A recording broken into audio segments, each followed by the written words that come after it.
இந்த கொடியை இங்க பறக்குது, போய் கோட்டையில பறக்க வைங்க. ஏன்னா இன்னைக்கு நிறைய பேர் கட்சி ஆரம்பிக்கிறாங்க, டான்ஸ் ஆடுவாங்க சினிமால. ஆனா மக்கள்கிட்ட அது எடுபடாது. யாரை சொல்றேன்னு உங்களுக்கு தெரியும் நினைக்கிறேன். அவங்களுக்குன்னு கட்சியில எந்த கொள்கை கோட்பாடு இல்ல. கொள்கை என்பது வேறு, கோட்பாடு என்பது வேறு. இதை தலைவருடைய அமைப்பாய் திறன் புத்தகம் படிச்சா புரியும். அந்த அழகா சொல்லுகிறார், அன்பு நண்பர் சொல்லுகிறார், சாதி ஒழிப்பே மக்கள் விடுதலை. இது கொள்கை அல்ல, இது கோட்பாடு.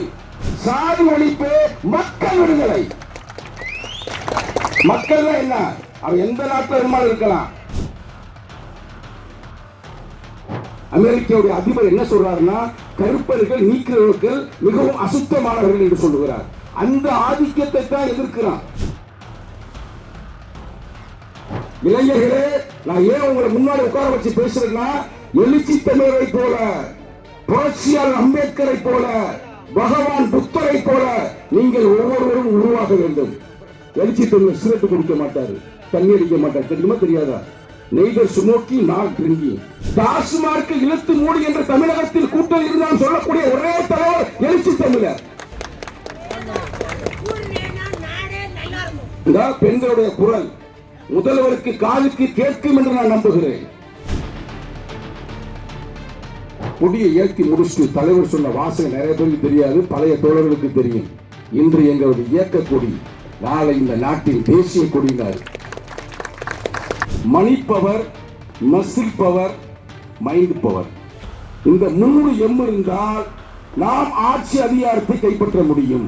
2031 எழுச்சி தமிழ் ஆட்சி தமிழ்நாட்டில் நடக்கும். திராவிட முன்னேற்ற கழகம் எழுதி வச்சுக்கிறீங்க, தப்பு. அண்ணா திராவிட முன்னேற்ற கழகம் எழுதி வச்சுக்கிறீங்க.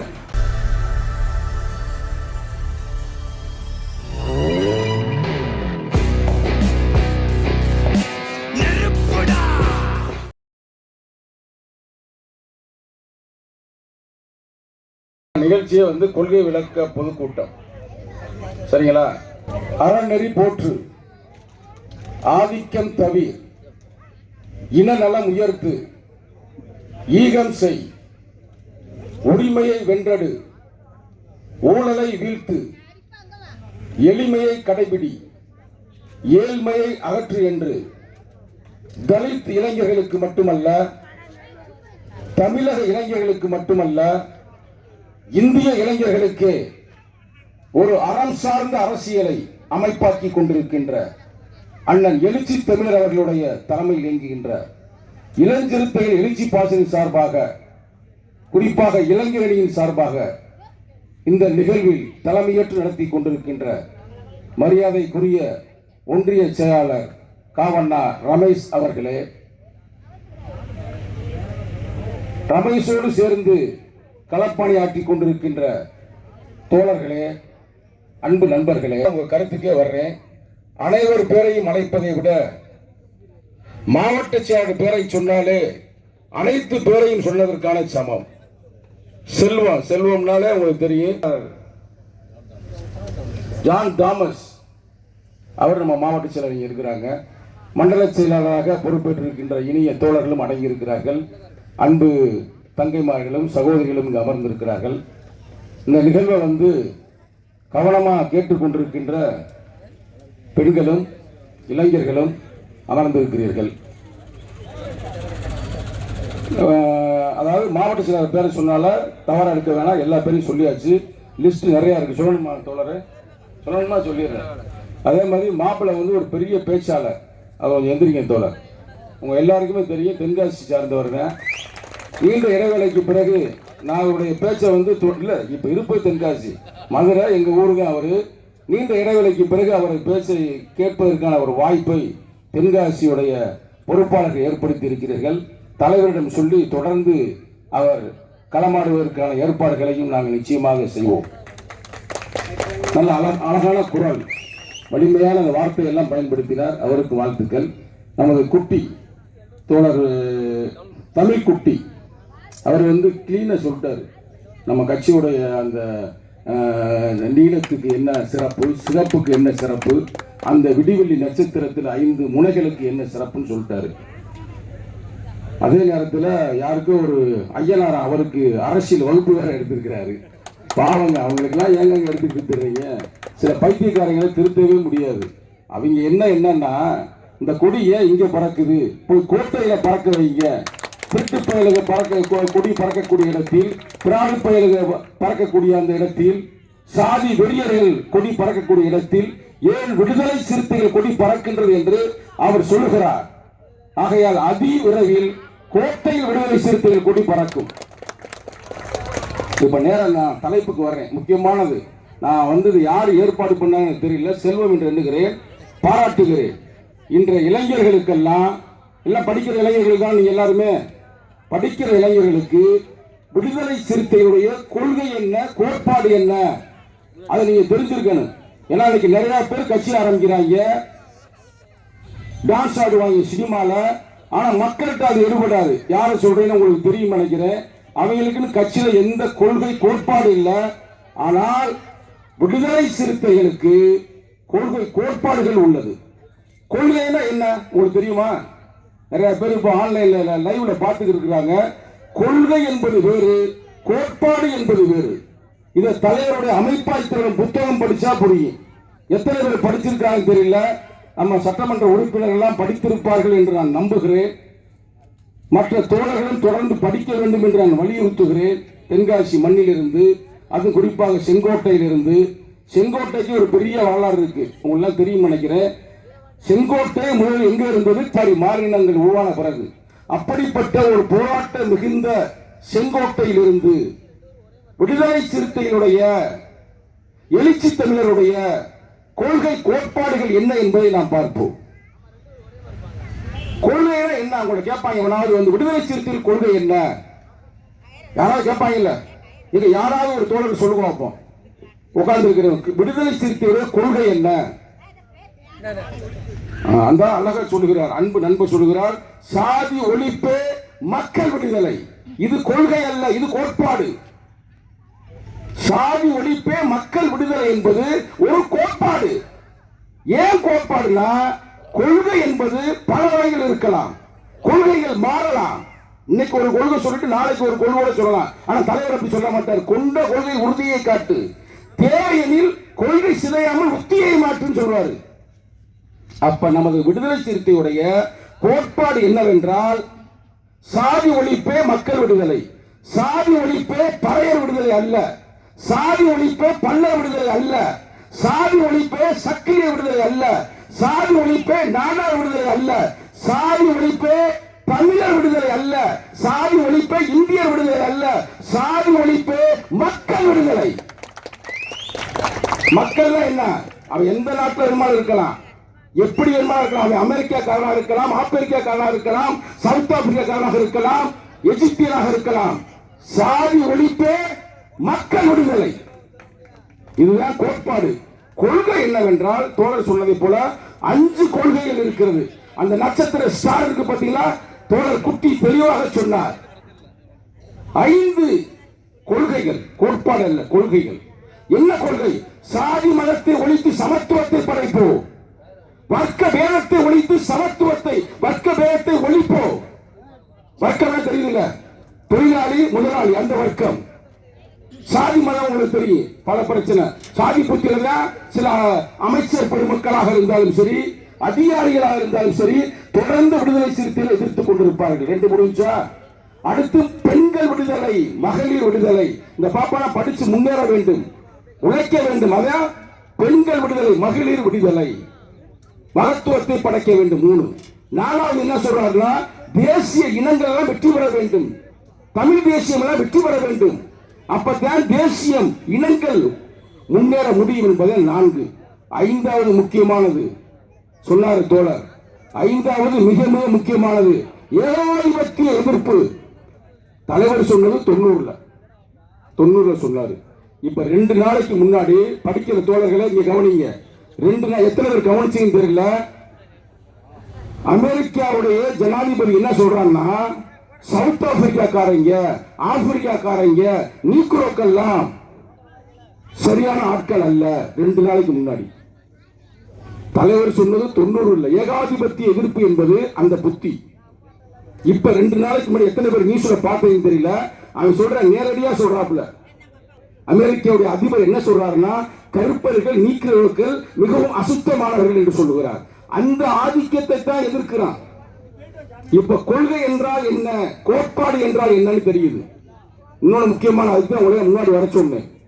ஒரு கம்பெனியாக இருந்தாலும் சரி, ஒரு கட்சியாக இருந்தாலும் சரி, ஒரு குடும்பமாக இருந்தாலும் சரி, என்ன தேவைன்னா விஷன் தேவை, மிஷன் தேவை, ஆக்ஷன் பிளான் தேவை. தமிழ்ல சொல்றேன். இந்த 3 இருந்தாதான் ஒரு கம்பெனி, ஒரு நிறுவனம் முன்னேற முடியும். அப்ப விடுதலை சிறுத்தைகளுடைய விஷன் என்ன, விஷன் என்ன ரொம்ப முக்கியமானது. அதே நமது இலக்கு என்ன, இலக்கு தெரியுமா தோழர்களே? கவனமாக கவனிங்க. விடுதலை சிறுத்தையுடைய இலக்கு, முதல்ல கொள்கையை சொல்லிட்டோம், கோட்பாட்டை சொல்லிட்டோம், உங்க மனசு இருக்குன்னு நினைக்கிறேன். என்ன விஷன்? விடுதலை சிறுத்தையோட விஷன் என்ன? கடைசி மனிதனுக்கும் ஜனநாயகம், எளிய மக்களுக்கும் அதிகாரம். அதே நம்முடைய விஷன். நாளைக்கு இங்கே உட்கார்ந்து இருக்கிற சகோதரிகள் ஒரு சட்டமன்ற உறுப்பினராக மாற வேண்டும், குட்டி நாளைக்கு ஒரு எம்எல்ஏ ஆக வேண்டும், சகோதரி நாளைக்கு ஒரு எம்பி ஆக வேண்டும், எழுச்சி தமிழர் முதல்வராக வேண்டும். இதுவே கடைசி மனிதனுக்கும் ஜனநாயகம், எளிய மக்களுக்கும் அதிகாரம். இந்தியாவிலேயே இது மாதிரி விஷன், மிஷன், ஆக்ஷன் பிளான் உருவாக்குகின்ற தலைவன் புரட்சியாளர் அம்பேத்கருக்கு பிறகு எழுச்சி தமிழர் தான். தைரியமா பேசலாம். இளைஞர்களே, நான் ஏன் உங்களை முன்னாடி உட்கார வச்சு பேசுறேன்னா, எழுச்சி தமிழரை போல, புரட்சியாளர் அம்பேத்கரை போல, பகவான் புத்தரை போல நீங்கள் ஒவ்வொருவரும் உருவாக வேண்டும். எழுச்சி தமிழர் சிகரெட் குடிக்க மாட்டாரு, தண்ணி அடிக்க மாட்டார், தெரியுமா தெரியாதா? Neither smoking not drinking. புரட்சியாளர் அம்பேத்கர் வெளிநாட்டுக்கு போனாரு, அவங்க அம்மாட்ட சத்தியம் பண்ணாரு. அந்த அம்மா கூட பாட்டி சொன்னாங்க, டாஸ்மார்க்கை இழுத்து மூடுனாங்க. டாஸ்மார்க்கை இழுத்து மூடு என்று தமிழகத்தில் கூட்டம் இருந்தால் சொல்லக்கூடிய ஒரே தலைவர் எழுச்சி தமிழர். பெண்களுடைய குரல் முதல்வருக்கு காதுக்கு கேட்கும் என்று நான் நம்புகிறேன். ஒரு பெண்மகள் குரல் விடுகிறார்கள், முதல்வர் தளபதி ஸ்டாலின், மாண்புமிகு தளபதி ஸ்டாலின் அவர்களுடைய காதுக்கு எட்டும் என்று விடுதலை சிறுத்தைகள் செங்கோட்டை நாங்கள் நம்புகிறோம். அதே மாதிரி புரட்சியாளர் அம்பேத்கர் வெளிநாட்டுக்கு சென்றார், தாயிடம் சத்தியம் செய்தார், நான் வெளிநாட்டுக்கு போனாலும் சிகரெட் அடிக்க மாட்டேன், தண்ணி அடிக்க மாட்டேன். ஏன்னா வெளிநாட்டுக்காரன் கூட ரெட் ஒயின் சாப்பிடுவேன், சூட்டு குடிப்பேன். அம்பேத்கர் வெள்ளக்கார மாதிரி இங்கிலீஷ் பேசினாரு, தம்பிகளா வெள்ளக்கார மாதிரி கோட் சூட்டு மாட்டினாரு, வெள்ளக்கார மாதிரி அறிவாளியாக இருந்தாரு. இந்தியாவிலேயே வெளிநாட்டில் சென்று டாக்டர் ஆஃப் சயின்ஸ் வாங்கிய ஒரே தலைவன் புரட்சியாளர் அம்பேத்கர். அதோட இன்னொரு கருத்து, ஒரு மனிதன் சட்டத்தை எழுதி சட்ட அமைச்சராக உலகத்திலேயே ஒரே தலைவர் புரட்சியாளர் அம்பேத்கர். சட்டத்தை ஒருத்தர் எழுதுறான், ஆனா அமைச்சர் இன்னொருத்தர் இருப்பேன். இது உலகத்தில் நடக்கிறது. ஆனா சட்டத்தை தானே எழுதி தானே அதை ஆட்சி செய்ய அரும்பெரும் தலைவர் தான் புரட்சியாளர் அம்பேத்கர். இன்னைக்கு சட்டமன்றத்தில் மட்டுமல்ல, பாராளுமன்றத்திலேயே டாக்டர் ஆஃப் சயின்ஸ். இன்னைக்கு நிறைய பேர் டாக்டர் வாங்குவாங்க, டாக்டர் அவன் டாக்டர் இவன் டாக்டர் பேர் கூட சிக்கலா பேரு. ஆனா படிச்சு டாக்டர் பட்டம் வாங்கிய 2 எம்பிக்களை கொண்ட ஒரே கட்சி விடுதலை சிறுத்தைகள். அப்ப தெரியுதா?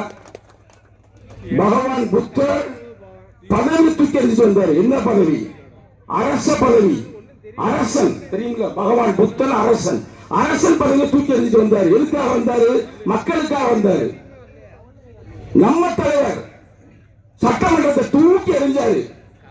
சட்டமன்ற அந்த பொறுப்பை யாராவது சாதாரண கவுன்சிலரை தூக்கி எறிவாங்களா?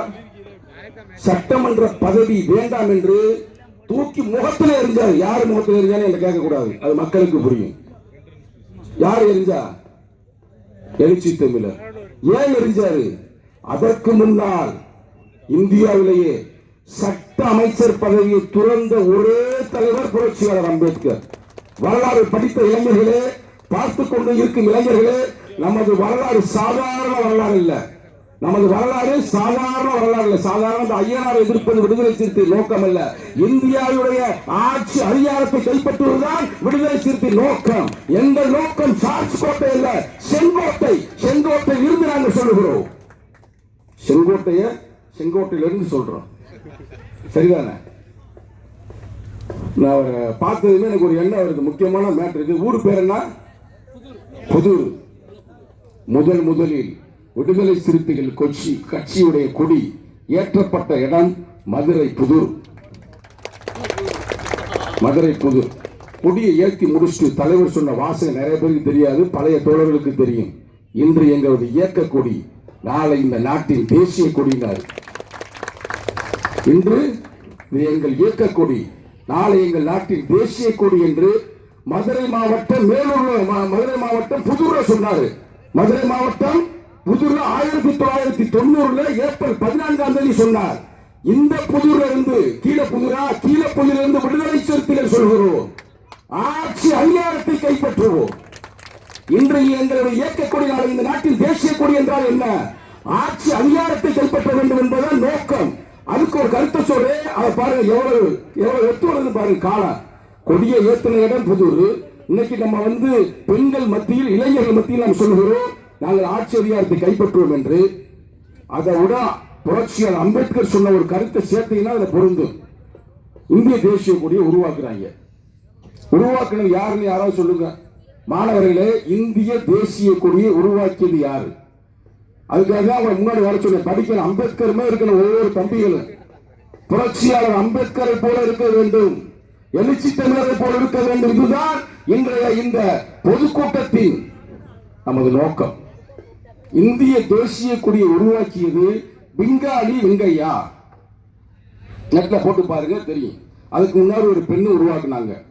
பிங்காலி வெங்கையா தான் தேசிய கொடி பார்க்கறீங்களா உருவாக்கிட்டாங்க. அந்த தேசிய கொடியை உருவாக்கிய பிறகு தம்பியெல்லாம் உங்களுக்காக சொல்றேன், அந்த கொடிக்குள்ள காந்தி சொல்றாரு ராட்டாத்தை வைக்கணும்ன்றாரு. மகாத்மா காந்தி ராட்டாத்தை வைக்கணும்ன்றாரு. திலகர் ஒரு ஆள் இருப்பாரு, அவர் ஓம வைக்கணும்ன்றார். ஓம் அப்படின்னு கம்யூனிஸ்ட் கட்சி சில கருத்துக்கள் சொல்றாங்க, அது நடைமுறைக்கு வரல. ஆனா யார்? RSS கும்பல் சவார்கர், பேர் நான் வச்சுக்க சவார்கர். அவர் என்ன சொல்றாரு? சுஸ்திக்கு வைக்கணும்ன்றாரு. சுஸ்தி தெரியுங்களா உங்களுக்கு? ஹிட்லருக்கு போட்டிருப்பாங்க. அந்த காலகட்டத்தில் ஒற்றை தலைவனாக இருந்து அதில் தம்ம சக்கரத்தை உருவாக்கியது புரட்சியாளர் அம்பேத்கர். ஏன் அந்த தம்ம சக்கரத்தை உருவாக்கினா தெரியுமா? இப்ப 5 முனைக்கு நாம் விளக்கம் கொடுத்தார்ல, நம்ம குட்டி கொடுத்தார்ல, 5 முனைக்கு விளக்கம் கொடுத்தார். நமது தம்ம சக்கரம் என்பது தேசிய கொடியில் இருக்கின்ற, தேசிய கொடியில் எத்தனை நிறம் யாருக்கா கேளுங்களேன். நீங்க நம்மளாவே சொல்றாங்க 3 நிறம். அம்பேத்கர் சொல்றாரு 3 நிறம் இல்லடா, அதுல 4 நிறம் இருக்குடா. அதுல வச்சிருக்க சக்கரத்தை நீல கலர்ல, அதான் தம்ம சக்கரம். தர்ம சக்கரம் 24 ஆரோஸ் இருக்கு, 24 அந்த வளைவுகள் இருக்கும். அது பல கருத்துக்களை சொல்லும், குறிப்பாக பௌத்தன் கருத்துக்களை சொல்லும், குறிப்பாக அசோக மாமன்னனின் கோட்பாடுகளை சொல்லும். புத்தன் ஒரு தத்துவத்தை சொன்னார், அந்த தத்துவத்தை நடைமுறைக்கு கொண்டு வந்தவன் மாமன்னன் அசோகர். அந்த அசோகரை போல எனக்கு பிறகு இந்த மண்ணில் ஒரு தலைவன் வருவான். அதற்காகத்தான் தேசிய கொடியில் நம்ம புரட்சியாளர் அம்பேத்கர் அவர்கள் தம்ம சக்கரத்தை வைக்கிறார். இந்திய தேசிய கொடியில் தம்ம சக்கரத்தை மட்டுமல்ல, இந்திய அரசியலமைப்பு சட்டத்தையும் தருகிறார். ஆனால் எனக்கு பிறகு ஒரு தலைவன் வருவான். என்னால் ஆட்சியை பிடிக்க முடியவில்லை. எத்தனை பேர் அம்பேத்கர் புத்தகத்தை படிச்சையும் தெரியல, எத்தனை பேர் படிச்சையும் தெரியல. 37வது தொகுப்பு படித்த பெண்மகள் இருந்தீர்கள் என்றால், படித்த இளைஞர்கள் இருந்தீர்கள் என்றால், இந்த அவையில் அமர்ந்திருக்கும் முக்கியமான தலைவர்கள் விருப்பப்பட்டால் புரட்சியாளர் அம்பேத்கருடைய தமிழ் தொகுப்பு 37 படியுங்கள். அம்பேத்கர் தெளிவாக சொல்லுகிறார், நான் சாதாரண ஒரு ஒடுக்கப்பட்ட சமூகத்தில் பிறந்து இந்த நாட்டுக்கு உச்ச அதிகாரமாகிய இந்திய அரசியலமைப்பு சட்டத்தை எழுதிவிட்டேன். தேசிய கொடியில் அசோக சக்கரத்தை வைத்து விட்டேன். ஆனால் என்னால் ஆட்சியை பிடிக்க முடியவில்லை. என்னிடம் பக்கத்தில் இருப்பவர்கள் மகிழ்ச்சியாக வாழ்கிறார்கள். ஆனால் ஒடுக்கப்பட்ட மக்கள், தூரமாக இருப்பவர்கள் என்னவென்று தெரியாமல் கூட இப்படி நான் விட்டுட்டு போறேன். என்னுடைய ஒயிட் காலர்ஸ்லாம் நல்ல மகிழ்ச்சியா இருக்கிறாங்க. ஆனா ஏழைகள் எந்த மகிழ்ச்சியும் இல்லாமல் மிகவும் வறுமையில் இருக்கிறார்கள். நான் பௌத்தம் மாறும் பொழுது கூட 1956 அக்டோபர் 14 பௌத்தம் மாறும் பொழுது சாதாரண பல லட்சம் தொண்டர்கள் தான் மாறினார்கள். ஆனால் படித்தவர்களின் பின்னால் வரவில்லை. கவலையாக இருக்கிறது. எனக்கு பின்னால் தோழர்களே, நான் சொல்ற முக்கியம் அம்பேத்கர் சொன்னது, ஆட்சி அதிகாரத்தை கைப்பற்றுவதற்கான வேலையை செய்யுங்கள். அதற்காக எந்த வகையான பேசுற வேங்கவேல் பிரச்சனை முடித்தார்களா? மேல்பாதி பிரச்சனை முடித்தார்களா? தாட்கோவுக்கு லோனா கொடுக்கிறார்களா? ஏன் கொடுக்கல? ஆட்சி அதிகாரம் எழுச்சி தமிழருடைய கையில் இல்லை. ஆட்சி அதிகாரம் தமிழக முதல்வர் எழுச்சி தமிழர் ஆனால் உங்க பிரச்சனை எல்லாம் முடியும். அன்னைக்கே யார் சொல்றா? புரட்சியாளர் அம்பேத்கர் சொல்லுகிறார், ஆட்சி அதிகாரத்தை கைப்பற்றுங்கள். எவ்வளவு கோயின்சிடாது பார்த்தீங்களா? அது மட்டுமல்ல, நான் முடிச்சிடுறேன். ஏன்னா அடுத்தடுத்து பிளேயர்ஸ்லாம் ரெடியா இருப்பான்னு நினைக்கிறேன். முக்கியமானது அதே 37வது தொகுப்பில் புரட்சியாளர் அம்பேத்கர் சொல்லுகிறார், தலித் இளைஞர்கள் வெற்றி பெற வேண்டும் என்றால், குறிப்பாக ஒடுக்கப்பட்ட சமூகம் வெற்றி பெற வேண்டும் என்றால், சிறுபான்மை மக்கள் வெற்றி பெற வேண்டும் என்றால், பெண்கள் வெற்றி பெற வேண்டும் என்றால் அவங்களுக்கு 3 எம்மு வேணும்னு சொல்றாங்க. இதை மட்டும் மனசுல வச்சுட்டு போங்க. 3 எம்மு. என்ன எம்மு தெரியுமா? தம்பி இங்க கவனிங்க, அவனை பார்த்து சொல்லுங்கப்பா. இதுதான் அரசியல்ல தலைவர் இரவும் பகல் உழைச்சுக்கிட்டு இருக்கிறாரு. இன்னைக்கு நான் பேசி இருக்கும்போது பாட்னால இருக்கிறாரு. அதுக்கு முன்னாடி எங்க இருந்தாரு? டெல்லியில இருந்தாரு. எதை எப்ப செய்யணும்னு செய்ய அறிவுள்ள பாருங்க. நம்ம பேசிட்டு இருக்கும்போது தண்ணியை கொடுத்துட்டு இருக்கிறாப்புல. இதுதான் இந்த எண்ணங்கள் இளைஞர்களை போக்கஸ் பண்ணணும். நீ எந்த கருத்துல இருக்கிறீங்களோ போக்கஸ் பண்ணீங்கன்னா நீங்க வெற்றி பெற முடியும். இன்னைக்கு நம்ம பேசிக்கிட்டு இருக்கிற இங்க தலைவர் எங்க பேசிக்கிறார் தெரியுமா? பாட்னால பேசியிருக்காரு. நேற்று எங்க பேசினாரு? தூத்துக்குடி வந்தாரு. அதுக்கு முன்னாடி எங்க பேசினாரு? டெல்லியில பேசினாரு. அதுக்கு முன்னாடி எங்க பேசினாரு? ஆஸ்திரேலியா பேசினாரு. ஓடிக்கொண்டே இருக்கிறார். யாருக்காக ஓடிக்கொண்டிருக்கிறார்? அவர் பிள்ளை குட்டிகளுக்காக ஓடிக்கொண்டிருக்கிறார். நமக்காகத்தான் ஓடிக்கொண்டிருக்கிறார். அவருடைய கருத்தை நம்ம பேசிக்கிட்டு இருக்கிறோம். அந்த கருத்தை நீங்க மனதில் உருவாக்க வேண்டும். ஆட்சி அதிகாரம் முக்கியம். சும்மா ஓட்டு போடுற குரூப் இல்ல பறையர்கள். நான் ஏன் நேரடியாக சொல்றேன்னா, பறையன் என்பது ஒரு சாதி அல்ல, பறையன் என்பது ஒரு இனம். நிறைய பேருக்கு தெரியாது. இதை புரட்சி அம்பேத்கரே சொல்றாரு.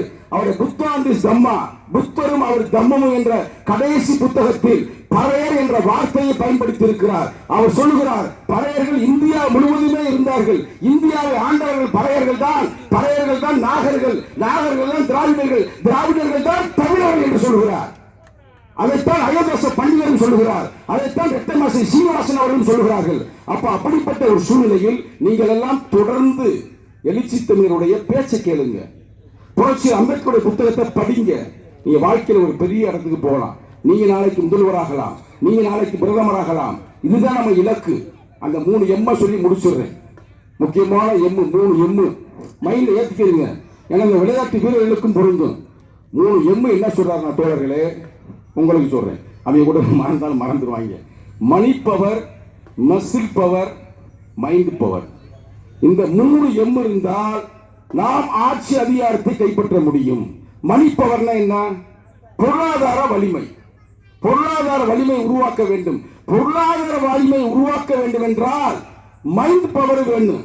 மைண்ட் பவர் என்ன? உன் படிப்பு, உன் அறிவு, நீ சொத்தை சேர்க்க வேண்டும் என்றால், பொருளாதாரத்தை வலிமையாக வேண்டும் என்றால் என்ன ஆகணும்?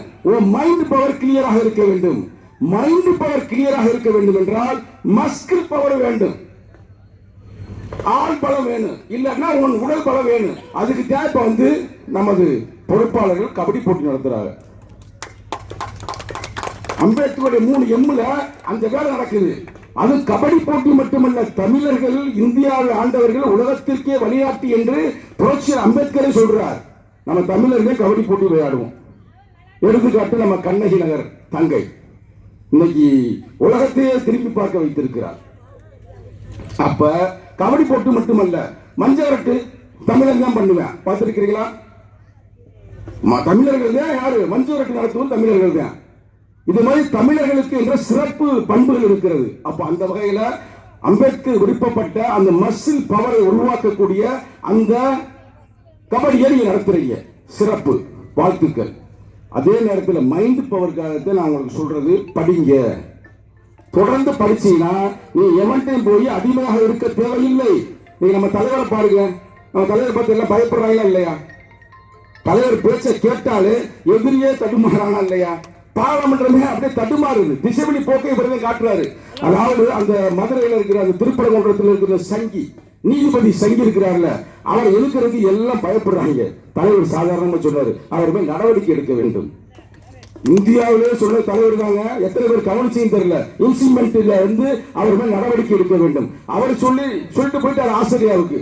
உடனே நீங்க கூப்பிடுறாங்க, தலைவா வாங்க தலைவரே, நீங்க சொல்லிட்டு போனீங்க, போய் நம்ம கொடுக்கணும் அப்படின்னு எல்லா கூட்டணி கட்சிகள், பிரியங்கா உட்பட, திமுக உட்பட, கம்யூனிஸ்ட் கட்சி உட்பட, தலைவர் அங்கிருந்து வரலாறு, லெட்டர் டிராப் பண்றாரு, கொடுக்கிறாருல்ல. நீதிபதியே தப்பு செய்தாலும் கூட தட்டி கேட்கக்கூடிய ஒரே தலைவர் எழுச்சி தமிழர். ஏன்னா சட்டம் எந்த சட்டம்? நாங்க போட்ட சட்டம், அதை ஒழுங்கா செய்யி. எங்க தாத்தா போட்ட சட்டம்ங்க. புரட்சி அம்பேத்கர் யாரு? எங்க தாத்தா, உங்க தாத்தா, உங்க தாத்தா, அவர் போட்டுக்கார் சட்டம். அதை நீ ஒழுங்கா செய்யலைன்னா உடனே நாங்க தூக்கி விட்டுருவோம். யாரும் அந்த தைரியமாக சொல்லவில்லை. சொன்ன ஒரே தலைவர் எழுச்சி தமிழ். ஏனென்றால் தலைவர் படித்தவர், பண்பாளர், டாக்டரேட் வாங்கினவர், ஒழுக்க சீலர், ஒரு புத்தரை போல் வாழ்ந்து கொண்டிருக்கிறார். அப்படி என்றால் நம்மளா அந்த வேவுலத்துல போனோம்னா கொள்கை வெல்ல களமாடுவோம், கோட்டையில் ஒரு நாள் கொடியேற்றுவோம் சொல்லுவோம். அந்த கோட்டையில உறுதியாக 2026 அல்ல 26 நம்ம திமுக கூட்டணி என்று சொல்லிவிட்டார்கள். 2031 வெள்ள பேப்பர்ல எழுதி வச்சுக்கிறீங்க, எல்லாம் தயாராக இருங்கள். 2031 எழுச்சி தமிழ் ஆட்சி தமிழ்நாட்டில் நடக்கும். திராவிட முன்னேற்ற கழகம் எழுதி வச்சுக்கிறீங்க, தப்பு. அண்ணா திராவிட முன்னேற்ற கழகம் எழுதி வச்சுக்கிறீங்க, சங்கி பையில நீங்க எழுதி வச்சுக்கிறீங்க. நான் சங்கியை தொடவே இல்லை. ஏன் தொடவே இல்லைன்னா இளைஞர்களை அரசியல் படுத்தணும். இந்த தலைவர், நம்ம தலைவர் சொல்லியிருக்காரு, அரசியல் படித்தது நடந்தேற வேண்டும், அது அடுத்தடுத்த தலைமுறைக்கும் தொடர்ந்தே வேண்டும். கற்றலும் கற்பித்தலும் கடமையாக வேண்டும், அந்த கடமையை தலைவர்கள் உருவாக வேண்டும் தலைவர் சொல்லியிருக்கிறார். தத்துவத்தில் முழக்காத தனிநபர் தலைமை, பாதை தடுமாறி திசை மாறி இலக்கு தன் வலிமை. குட்டி பேசும்போது அழகா தொட்டுட்டு போனாரு. ஆனால் முக்கியமானது தத்துவம் மட்டும் பத்தாது, தத்துவம் சார்ந்த தலைமையும் வேணும். தத்துவத்தின் புற வடிவம் தனிநபர் தலைமை, முழு தலைமையின் செயல் வடிவம் அமைப்பின் வலிமை. தலைவர் சொன்னது எல்லாமே யார் சொன்னது? தலைவர் சொன்னது. படிங்க. அமைப்பாய் துறவம் என்ற புத்தகத்தை ஒவ்வொரு விடுதலை சிறுத்தையும் படிக்க வேண்டும்.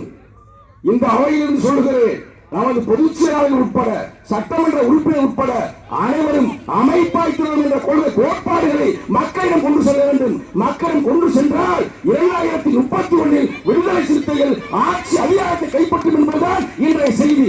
ஆம்,